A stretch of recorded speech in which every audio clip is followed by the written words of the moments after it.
Hey guys, it's Pete from Pete for Anxiety here, the mental health podcast, breaking the stigma that mental health is talked about again. Welcome in today's episode. Before we get started today, we need to cover a few things really quick. Let's talk about the Pete for Anxiety Patreon first off. It's only $1, guys. $1. What does $1 get you? $1 gets you into the exclusive episodes I am recording currently. I'm actually focusing on certain different diagnoses of things to show you guys what it actually looks like as it manifests in a person. So why not for $1, judges? Yeah, they said $1. I just checked with them too. See, they said it was okay. It was $1 anyways. Let's also talk about the Oracle Talk Radio Networks app. In case you can't be here live listening to me, watching this video, supporting the show, you can listen to it on the radio app. Why not? It connects us live to our 365 radio. Just go to your app stores and download the Oracle Talk Radio Network. You'll see the big old Oracle Talk Radio Network app logo right on there. Download it, and it'll connect you to me, 10 a.m. Central Standard Time, 3 p.m. Central Standard Time, to Pete for Anxiety when I'm live doing my thing right here, informing the world and raising mental health awareness. So where are you going to be? 10 a.m. Of course. Come on. We just talked about this. Pay attention for once. Damn. Do y'all know how to listen? And as always, guys, like, follow, and share the YouTube channel. If you guys like what you're seeing, leave some comments, man. We want to know. I want to know if you like what you're on. You want to be on the show? Let me know. Hit me up at PeteVersusAnxietyPod@gmail.com. And as always, guys, enjoy the show. And by the way, did I mention to like, share, and subscribe to the YouTube channel as well? Yeah, okay. I just want to make sure because some of y'all are hard of hearing in the back, may have to yell louder, get a megaphone or something. But, anyways, let's get today's show started. Y'all have a great one. Enjoy. Guys, welcome into another exciting episode of Pete versus Anxiety, the mental health podcast, breaking the stigma that mental health is really talked about enough. My guest today is the host of the OTR-Achieving Mental Health for Real podcast, Mr. Robert Adleman. Robert, how you doing, bud? Hello, Pete. How are you? How's everybody out there? Doing great, man. I'm so glad you're here. Robert actually is joining us. He's a little hoarse right now. He's still recovering from surgery, but we're glad he's here today. So, Robert, why don't you tell everybody a little bit more about yourself? Okay, my name is Bob Adleman. I started this podcast 5 years ago, and I basically didn't know anything about podcasting, so I've been learning, and now I feel that I'm ready to go to the next level and produce some quality output for people to get information about, any kind of mental illness, plus actual live people that have recovered from all the different problems. Personally, I have ADHD, which is kind of we emphasize that a lot on the show. And I have OCD, and I have dyslexia, and I've been through 2 severe depressions, and my anxiety is still a problem that I'm trying to shake off and get better at it. But I still have a lot of anxiety, especially, before all these events, a podcast or whatever. I have a lot of anxiety still to deal with. That seems to be the toughest one to get help for. Yeah, anxiety. You said your anxiety is your worst one? Yeah, right now it is. Yeah. It just, I've always been anxious. I've always had performance anxiety. And so I just work through it. I try to get through everything I do without, falling apart. Right. But, yeah, I mean, I was born way back when, in 1958. I'm 67 almost. And I was born pretty much with ADHD. Yeah. I didn't know it at the time. Nobody ever heard of it for years and years and years. But I was completely out of it. I was in my own world. I had a couple of brothers who were kind of brutal on me, especially the one that was a year older than me. He kind of really, every second he could, he dumped on me. Yeah. So it was hard. It was competitive. One good thing is I learned to be more competitive as a person. And I think that's important. When I played sports, I was pretty good with sports. But you don't have to talk during sports, so you can just play. One problem I do have a lot with is in groups. For some reason or another, I have trouble finding the end of one person's talking and when I can go. So somebody always beats me in. So it's difficult. I struggle with that kind of performance anxiety. My family of origin is really tough on me. My oldest brother, who's 11 years older than me, is a certified genius, and my brother is, I guess you could call him Mr. Perfect in a way. Oh no. Yeah, and so I was not Mr. Perfect. And for years I thought, well, this guy is pretty weird, my brother. He's doing all these weird things. But it turns out that I was the weird guy, So as soon as I hit like junior high, I started to get all these symptoms of OCD. I had dyslexia since second grade. Yeah. And I remember before second grade, there was no problem. It just seemed to go right at 7 years old. So I have dyslexia, which makes it really hard to read and write. Everything I write, I have to proofread, 20 times maybe. I could go that many times with rewriting it, respelling it, restructuring it. So all the things I do, I worked in IT field, information technology, for about 40 years.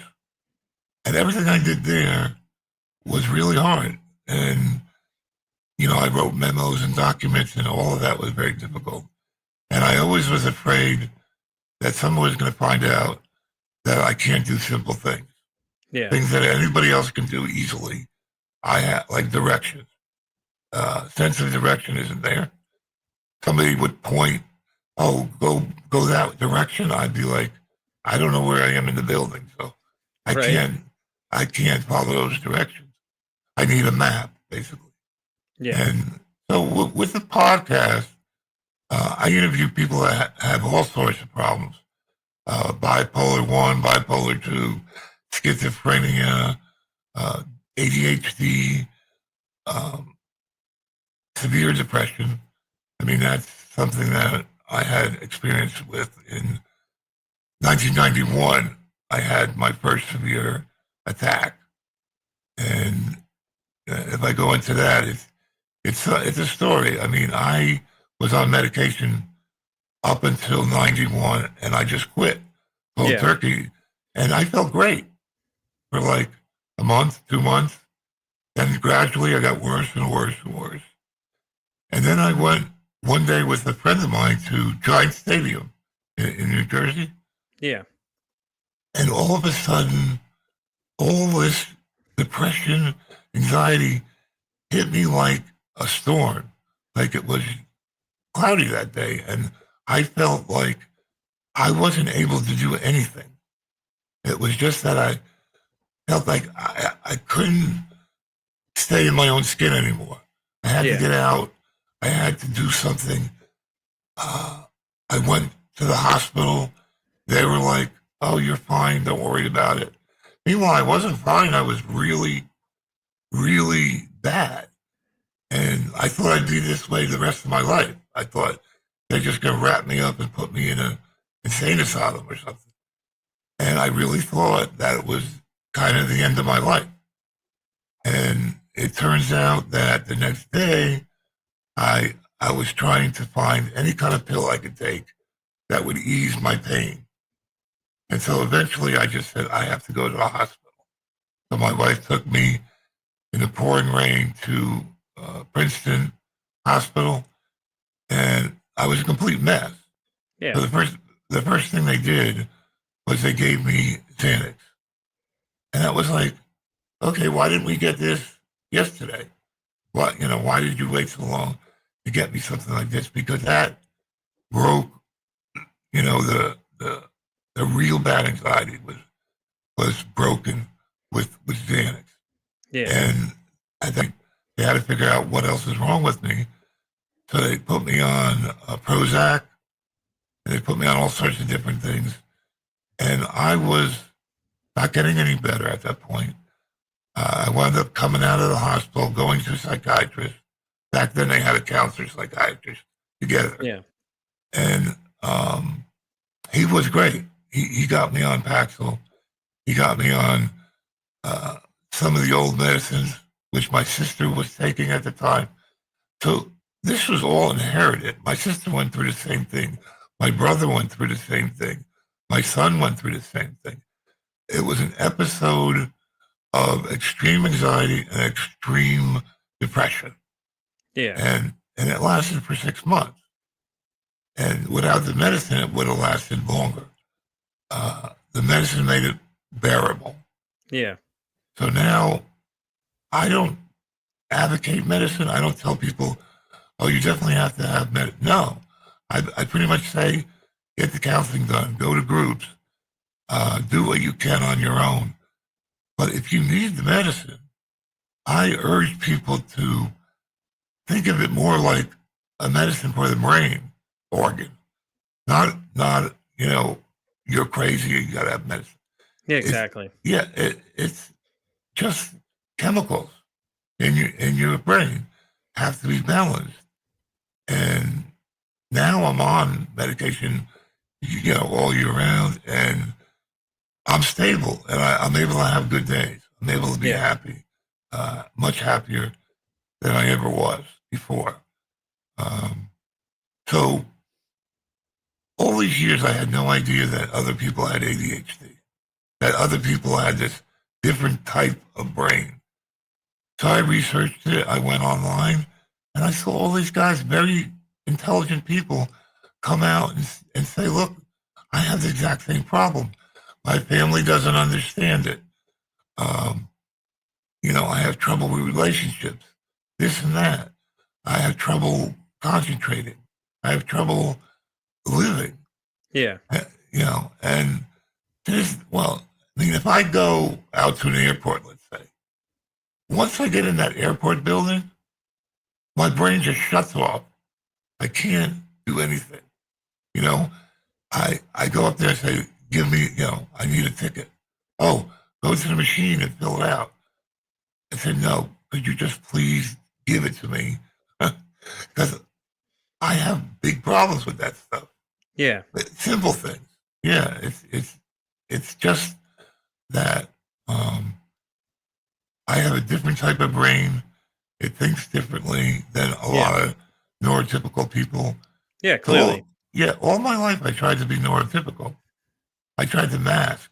I tried to mimic people. But in the back of my mind, I knew that if somebody realized all my faults, I'd be in big trouble. I mean, they either fire me or whatever. But I managed to fake it because I was very good at my profession. I was good at IT.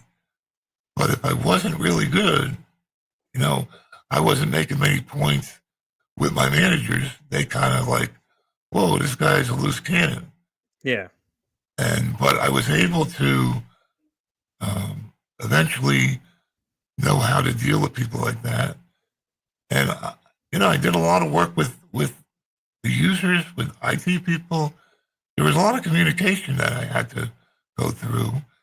And every meeting, I'd wind up really feeling out of it, really feeling like I missed some things in that meeting. And it was difficult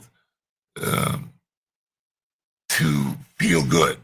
Yeah. In other words, if I had a meeting, let's say on Tuesday, with the users, they call users of the, I would get nervous the night before. Yeah. And I'd wake up and I'd be like, oh God, just let me through this, please let me get through this one. And that's the type of anxiety that I live with. I used to do karate. I'm a black belt. But every time I went to the karate place where I did karate, I was like, I don't know if I'm going to go in. It was like, I don't feel like it. I feel like I should run away and leave. Yeah. And so I always had to force myself to do things, and that is very important. I mean, if you show up, that's half the battle. I had times where I was completely depressed, tons of anxiety, but I had a job interview. So I'd be like pushing myself to get to the job interview. And, I didn't do too well, let's say. And that was a problem. That was an issue, but I got over it. And then I went to the next interview, which was easier. And the next and the next, and finally would get a job that way because I was a consultant for years.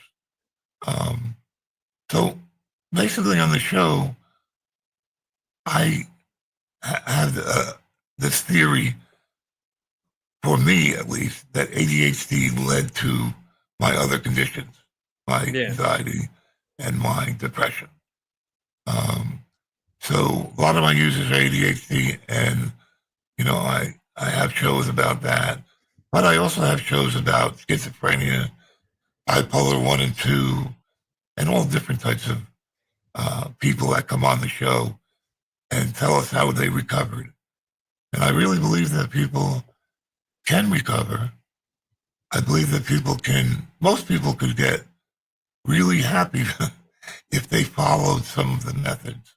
Because I was always working out of a bad place, Yeah. I always had bad ADHD. And I found it very difficult to change that. But I am changing. I'm getting better. I'm on this show, which I would never have done probably 2 years ago. Yeah. And I feel that everybody has that hope and chance to get better. So, Well, the funny that, thing is, though, we all have to remember now. You grew up in a way, way past time before we did. yeah. So mental health was different for you guys back then. You have no, in My, between the gap of where we're now. A lot of us younger people, like I'm in my 40s, so I got a 20-year difference at least on you. In the 20-year difference, there's so much stuff they've learned in between all that kind of stuff I too. was, So I was 12 years old. My parents were from World War II, and they were like, "You're either insane or crazy, or you're regular." That's it. No ADHD wasn't even talked about. So that what we started in New Jersey. I grew up in New Jersey. My father got this great idea that he wants to be a manager in Alabama. So he moved. Nothing against Alabama, but it was a culture shock. He moved us down there when I was 12 years old, and then everything started. The OCD, everything. My parents didn't have any idea that I was going through this. I was ashamed. I had rituals, uh, religious rituals at first, which eventually went into hand washing. I had, towards the end, I would stay in the bathroom for 2 hours trying to clean every germ off of my hands. It was really bad stuff. And my parents were clueless. It took my sister-in-law when I was about 16 to recommend that I should go see a counselor. And by then I was a mess. I was just yeah, all sorts of OCD. To this day, I struggle with OCD. If I wake up in the middle of the night, I feel like I have to do 5 different things, or else something bad will happen.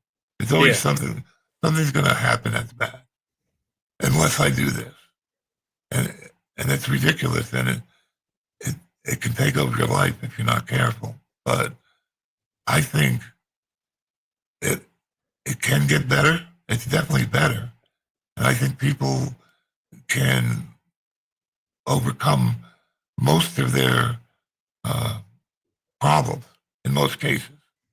I think you can be a really happy person if you do the work. If you do the work of recovery, you will come out, I think, victorious. But yeah. I mean, I say all these things, but every day I'm fine. Like every day I feel okay, and I'm probably the happiest I've been ever. Yeah. Because I'm able, I get into the podcasting, and I'm able to do different things, and I feel pretty good most of the time.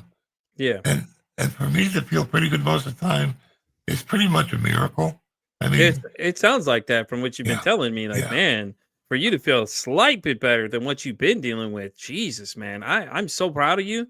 That's Well, awesome to hear that you're feeling a lot better than usual because right. actually, according to what I'm looking at right now, in 1987 is when they actually labeled the disorder ADHD as attention deficit disorder without any subtypes, by the way. So that was like that was the beginning of it. So you got to remember when you were a kid, that was just like the start of it. Nobody knew what it was before, and they had different names for it prior to that. I think it goes back as far as 1798. It said a Scottish physician, Sir Alexander, is the one that was started noticing the symptoms. So there was they knew it was something, but Well, didn't know anything. You know what I'm the, saying? the, the thing about ADHD is people think it's a disorder.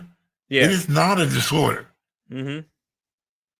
People that were neurodivergent back in the day, 100,000 years ago, were highly regarded. They were the typical people because they would be the first one to hear the lion in the bush. They would be the first one to know what's going on around them and warn the tribe that, you're about to be eaten. And so they were highly regarded. But then somewhere around 1850, the United States said, everybody has to reading, writing, arithmetic. You have to sit down for whatever 6 hours and learn a certain way, and that's it. It's If you're a neurodivergent, who cares? That's the kind of school that I went. The schools I went to at that point didn't have all these different diagnoses, and they didn't know what was going on. I mean, they yeah, didn't even know that women could get it. They they were basically clueless, and so I I didn't get diagnosed until I was 40, yeah, but I knew there was something wrong, something different.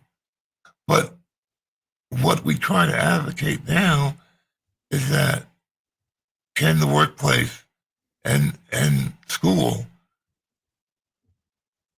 not cater to us, but give us a little help in certain areas, not many, and we will shine.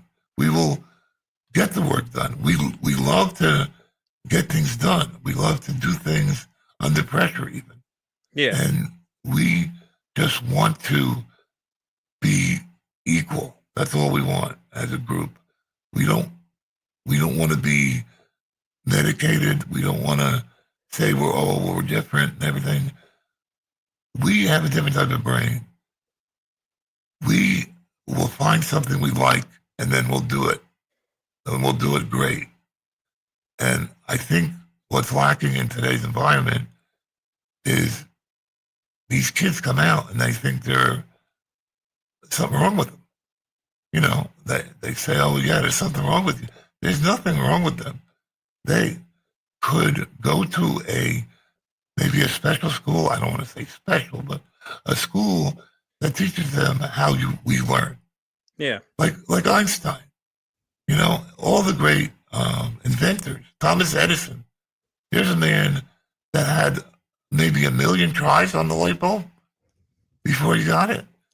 No one would do that normally, but he yeah, was obsessed with it. He had that goal, and he wasn't going to quit until it's done. And my goal is to try to get the message out that we're neurodivergent and we're a minority, but we count and we can do things well. And we don't have to hide. We don't have to mask. We just need a little help every once in a while. yeah, And that's kind of definitely what I try to preach.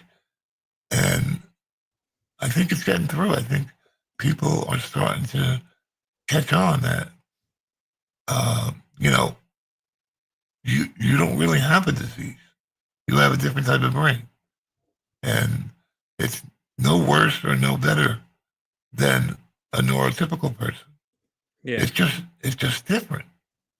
For instance, with dyslexia, I have a show coming up.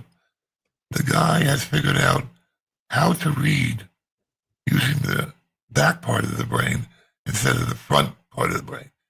Dyslexic people will read something and they can't remember anything, and the comprehension is very bad. But in this program, it'll teach them a different way to read. Yeah. And the guy I talked to has actually done this. He couldn't read at all. He read one book a year. Now he's reading 20 books a month. So there's cures right on the horizon. We have all these different technologies like infrared and ketamine, all set up to help people with their depression, anxiety, everything else. Yeah. So what I say to people that are like on their last leg and they think they have to, kill themselves, I say, wait, hold on a little bit longer, and we're going to lick all of this. We're going to get better. We're going to, lead the charge into victory. I mean, I have a small podcast, but I think if we all link together like we are here, so much can be done. A lot can be done. Yeah. I'm never going to be a great speaker, but I fake it. I ask questions. I know how to ask questions. Yeah. I ask questions and generate answers from the people I interview. So I actually do a voiceover in the beginning because you know how you did your beginning? I can't do that. I'm terrible with that. Yeah. I'll get on and I'm all stiff and just monotone. So I use the voiceover and it's great. It works. And that's what I'm going to try to do the rest of my life. The only other thing I want to talk to you about is a person that changed my life. You're not going to believe this, but I listen to all kinds of music, including rap. There's a fellow out there. His name is Nathan Bernstein, I believe it's pronounced. NF. Oh my God, yes, NF. I know exactly what you're talking about. I love that guy. This guy has everything I had, and he goes up on the stage and says it. He inspired me to do this podcast. I would have never done this podcast if it wasn't for NF. My son called up and said, "Yeah, this guy's like Eminem. He's good." I said, "Okay, I'll listen." He blew me away. Every song he has some kind of message to people. Talking about ADD, talking about the fact that he was in a lot of pain mentally. All this stuff is validated me. For the first time in my life, at 61, I discovered that other people have these problems. Yeah. Because but he's so public about it too, Robert. To think about it, he's on stage in front of thousands upon thousands of people. That's and it's the courage alone it takes for him to go on there and just put himself out there. And I brought myself to Charlotte auditorium, and he put on an hour or two, just blew me away. It was just like, wow, this guy is just like me. And guess what? He doesn't care. He goes, "I'm an outcast," he says. So many people can relate to that. So many people can say, "You know what? I'm an outcast. I have weird people. I know weird people. Right. I'm weird and I know weird people." Me too. That's what he would say to everyone. But he really got my ear, and because for years I would sit in the parking lot and I just got finished getting mocked out by somebody maybe. And I would say, why? Why am I like this? Why am I not neurotypical? And I didn't even know that word back then. And I just said, why? Well, this guy tells me why. He says exactly why. You're an outcast. You're not good in crowds, but it's okay. And keep going and keep trying. His message is, if you fail, so what? You get up and do it again. You get up and become resilient. You have to move forward, is what his message is. You have, and now he's come out with that hope song, So theoretically, he is getting much better. And, you know, uh, he inspired me to do the podcast because I said, well, if this guy can go on stage and talk about his mental illness, so can I. I can go on my stage and say, look, everybody, you can talk about your mental illness and you're not going to die. Yeah. The next day, you're not going to get all this letters saying, oh my God, how could you be that way? No, everybody is ashamed. That came out in the 2020, COVID. So many people are ashamed of their emotions. I don't understand it. I don't understand why people are that way because I'm not. I'm not ashamed. I Yeah. I have emotions like everybody else, maybe a little bit more than everybody else, and I don't care. You know, I Mhm. just I just say, wait a minute. I'm on Earth for a short time. I'm not going to listen to people like that. I'm going to get people that will love me for who I am. And I'm close to that now. I live with a partner who also has ADHD, and she is, great. I mean, she lets me do whatever I want and be whoever I want to be. On the other side of the fence, my kids are very neurotypical. Now they're adults. I Yeah. call them kids, but that's what I remember. Uh, they don't accept me. They say, you're a narcissist. You're making excuses why you're rude and stuff. And they don't really accept me into their family, into their group. So I'm an outcast with my own children, which which is really bad because I can't help them. Yeah. They they don't want to listen to anything I say. Yeah, that's So the problem. The younger generation thinks they don't want to listen enough. It's like you're trying to help them better understand what you deal with on a daily basis. And I think that's the biggest problem I see with a lot of younger kids now is they just don't want to listen. It's like they think we're just sitting here lecturing them, but no, we're trying to help you. We're taking yeah, our life experiences and we're telling you things and saying, "Hey guys, listen, we've been through these things. Let me help you better understand what is going on." I think that's the number one problem when it comes to mental health. It's not enough people know or they don't want to know. It's like you try they to don't tell want to them, know. they don't They want to don't want know. to know. They don't want to know. They want to pretend and cover up their personality. You get stoic people, for instance. Oh, they don't talk unless, you know, uh, they want to say something important, then they'll say something. Yeah. People like that are hiding in a way. You know, you go on Facebook, right, and you say, oh, look how happy we are. And meantime, then they have all these problems. People have problems, and they don't talk about it on Facebook. They don't say, here's our picture of how miserable we are. I don't like my wife. I don't like my husband. Everybody has problems. And the sooner they realize that it's okay to have problems, the better this world will be. And I'm going to be part of the movement to a better world. Yeah. I'm old, but I'm ageless.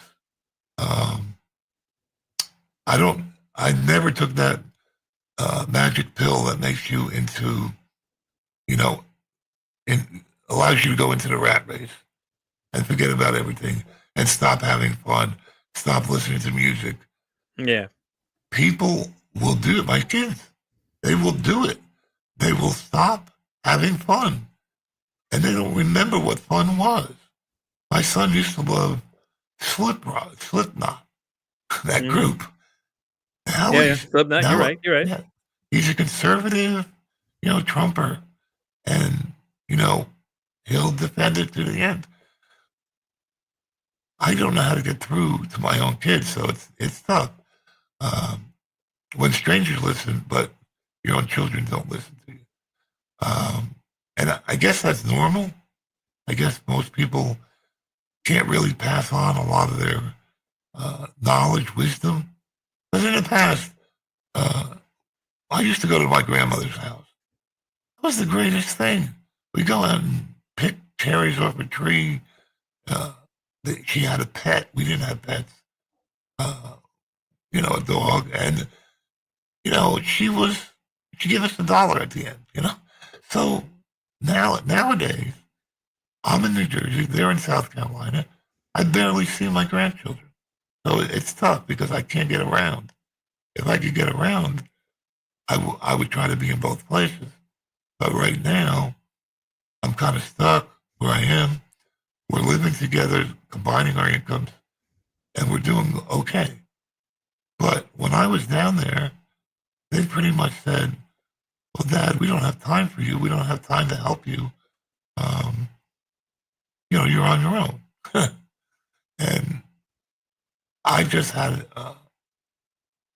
it came to a head one time at a party for my granddaughter, and things just got messy.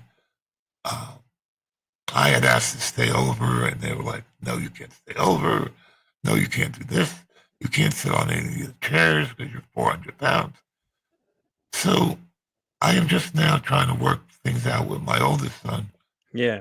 To try to reach them again. And I'm hoping that they'll want to reach me eventually. Yeah. And that will resolve itself, hopefully. Well, hopefully that's the case. So that'd be good though. You guys patch things up. I mean, yeah, like I said, that's the problem. Like I said, wrong the generations that they just don't want to listen. It's like, guys, they don't think. I think if they understood exactly what it is you're dealing with and the things you've gone through, they better understand it. But it's like everybody wants everything now. We live in a now society, so like everything they want it. We want it now. We want it fast. We want it quick. It's like, well, I'm trying to tell you, but you don't want to hear it. And it's to touch back on what you said about strangers in your podcast. Listen, I have people listen to this thing all the way as far as Australia. Australia, man, it still blows my mind that people are lying. People still hear me all the way to Australia, can hear me and things like that. And and it's like they tell me, hey, I like what you're doing. And all I'm doing is giving people a space to talk about these problems. Come in. I bring in different experts. I bring in different people. I bring in average people. Just come in, just like, hey, come on, come tell your story. I tell everybody, if you got a story, we want to hear it. You know what I'm saying? And that's the same thing you're doing. So I'm excited to hear that you did the podcast. I seen you had a podcast. I was like, heck yeah, that's what I'm talking about. Yeah. Because it's so much fun. Like you get to meet new people every day. And you get to meet experts. I talk to doctors. One guy I talked to said, "Come on in. I have infrared light, and it's going to cure your depression." I don't doubt him. I think it could.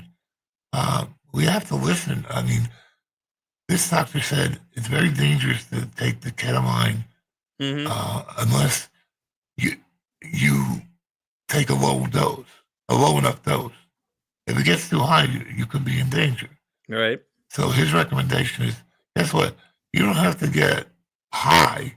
You don't have to hallucinate to fix your brain.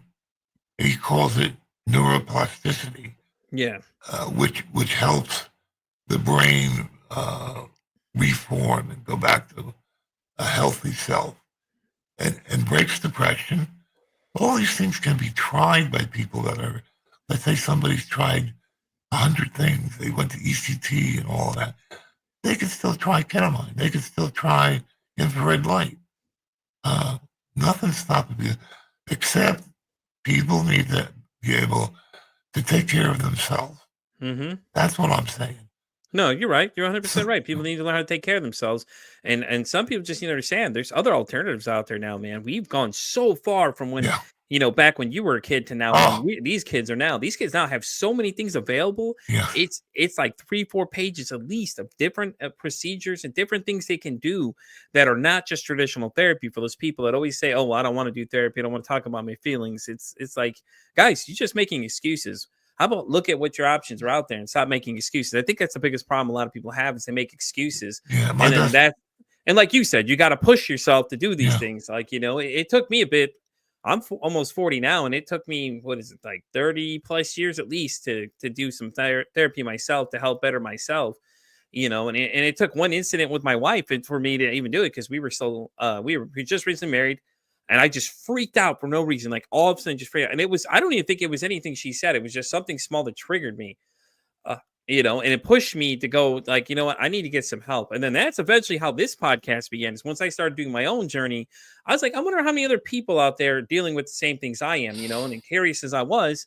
And I've had people as far as Amazon bestsellers, I've had Hmm. singers, different musicians and stuff like that have come on here. A lot of them, they focus mental health as their thing too, and it's great because as soon as you said NF, I'm like, dude, I know exactly what it is. Roberts, he knows what's up. He's listening to some NF and everything else and Yeah, Slipknot. Roberts, NF is a he's genius. Yeah, phenomenal. he's a genius, I think he'll get big.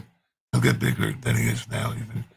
But he has these things where he's talking to the youth, of Yeah, our society. He's saying, "Look, I know everything's all fucked up, but guess what? You can get better. You yeah, can help yourself, and the first step is to, like Alcoholics Anonymous, admit that you have a problem. That's the first step. yeah, Because, I talked to some people that cut themselves. This girl from Liverpool, she was denied any type of medicine, no Xanax, no nothing. So she cuts herself. And they say to her mother, if the cut's not too deep, just take her home and take care of it. Yeah. And, they missed the whole point.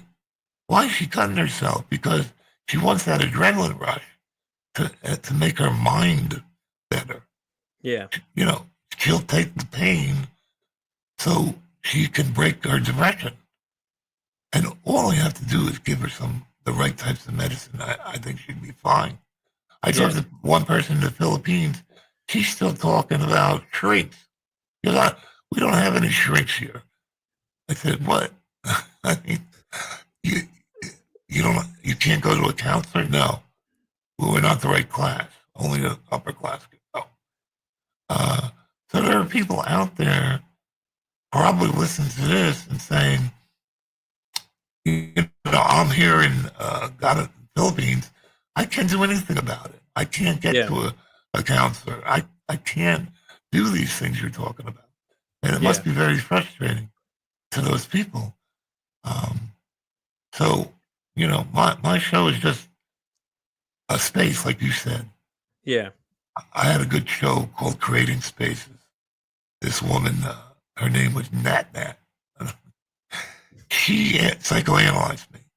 And she kept saying, Bob, let's create a space for you to do this. And yeah, so I like that. I think a space for people to get honest with themselves, get honest with other people. If you're neurodivergent, make sure you don't think it's a disorder. Make yeah, sure you checked everything out. And all these people will say to you, it's just a different type of brain. And we can fit into society if they let us in. Um, but it's hard because almost everyone I talked to said their family of origin pretty much, lasted them in a way. They just say, "Oh, come on, you're not really ADHD. You like that." I was ADHD and I didn't have any problems. So yeah, what's up with you? Why do you yeah. have so many problems? So I I get a lot of that. Hey, Bob, real quick. I got a Yeah. question from a viewer, Joe. He Okay. said, can it be rooted or repaired in the subconscious? What do you think? I think he's just talking about in general. Depression? Joe, I'm not really sure what you're are you commenting. I Can think it he be was rooted and repaired in subconscious? Do you think? I think he's talking about Well, in general. I can I can tell you this much. I inherited this. My father had it. My sister had it. My brother had it. My brother was on medicine. It wasn't so bad, so he got off of medicine, which you can do. Sometimes you can't do anything about it. He's talking You, in general, he said. you know, He said in general. what do you mean in general? His question was originally was, can you be rooted or repaired in the subconscious? He's asking in general. Can you think it's possible to be repaired in the subconscious mind? Yes. I think the subconscious mind Good plays question, Joe. a large part in what we're talking about, because it's only the subconscious mind that responds to talk therapy. Yeah. PTSD. People get over that stuff by talking about it, going through it, and releasing it from their brain. I It's know. stuck there. I know hypnosis is a big one too. I've had a couple Yes. of hypnosis doctors on that have told me about it. There's God, I can't. Quantum healing was the other one I've heard. There's another one Quantum I had. healing. Yeah, she Yeah. said that basically the idea is exactly what you're asking, Joe. Yeah, I do think you can Yes. subconsciously fix it, because what they do is they break through your first mental wall and they go in and they ask you a bunch of questions, and your subconscious is what actually is responding to these questions, Right. and it And does your fears. wild things. Yep, those two. You have fears that you fear. And what happens to a lot of people, almost everybody, tries to cover up those really bad fears that they have. Hmm.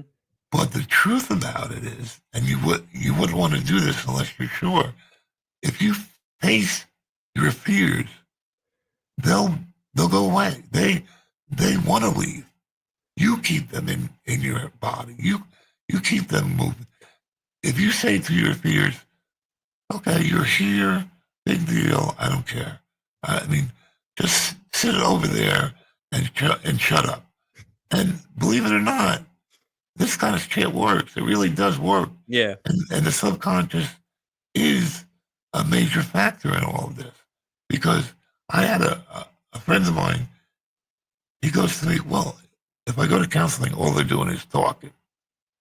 How can they help me by talking? How can they help you?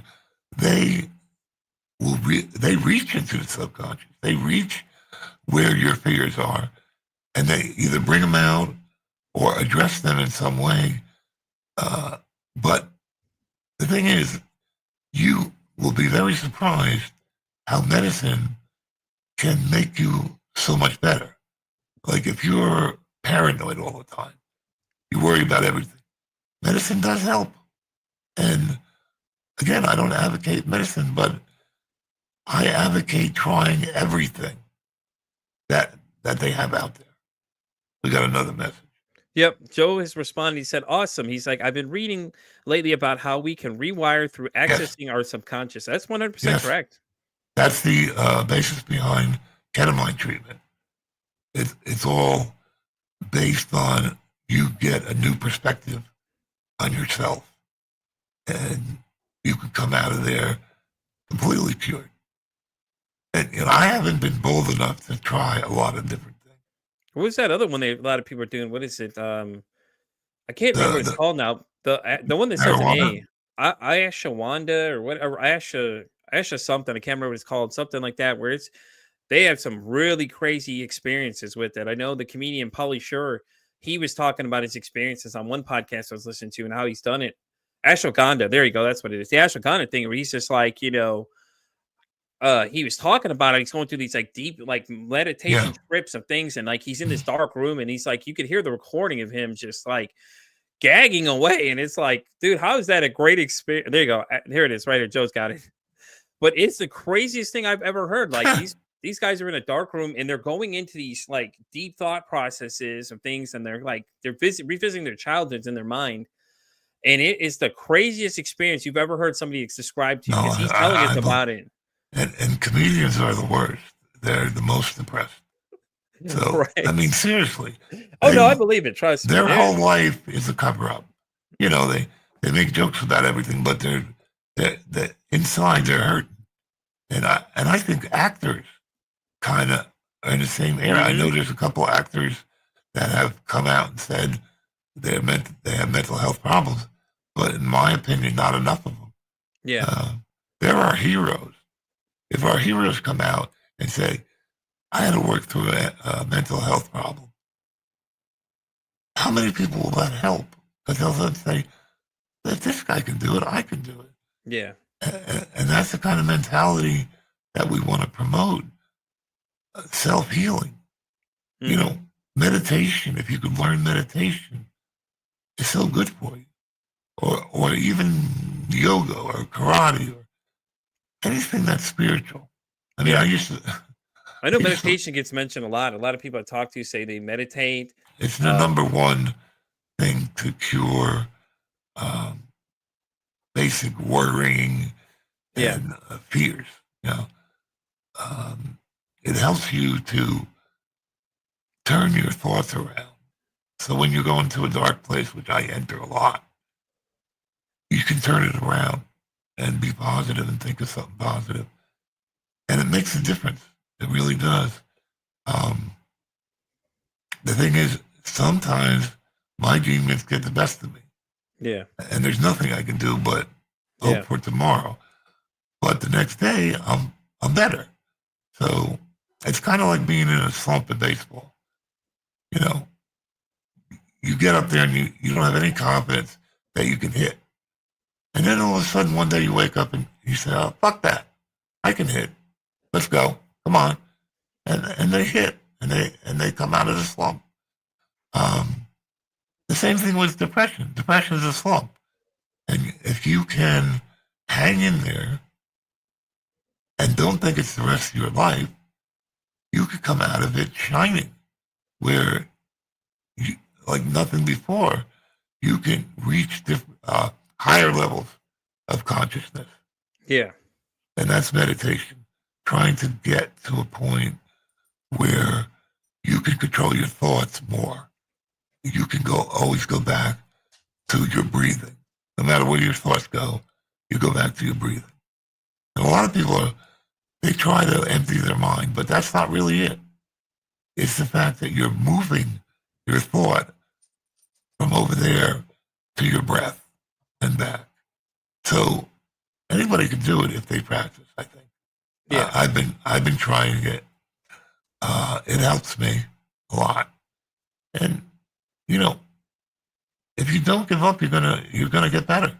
yeah. I Exactly. mean, That's the key thing is don't give up. Like it may be hard. It's a long road. I know how hard it can be. I Me too. know how I suffered, and I had to call my sister and call her and say, "Listen, I can't take this anymore. I just can't take it."